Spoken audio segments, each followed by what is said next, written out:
The Gospel of Matthew, chapter 20. Our preacher, one of many, one of the few I like to listen to, he liked this story as well.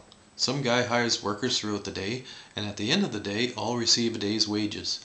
And though the early ones got what was agreed upon, they didn't like that the workers who worked half as much got the same pay. Well, too bad, and so what? I guess for kids the story might explain something, but it isn't really anything to do with the last shall be first and the first last, because what are we meaning anyway?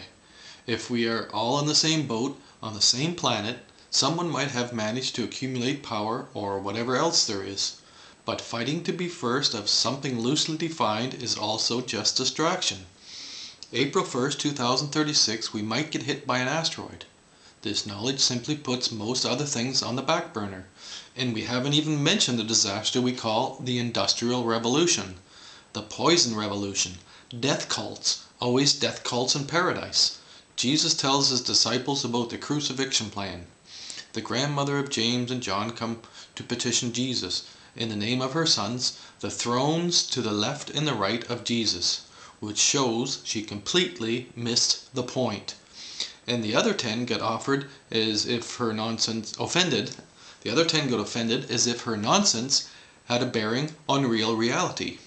Jesus tells him, if you want to be great, you gotta serve. And Jesus figured his service for the end of anti-evolution religion would be hanging on the cross. Not really to pay for sins. Sins aren't really real. At least most of them. There are sins against life, which is holy enough not to be destroyed by pricks and morons. And 3 days later they would find him gone.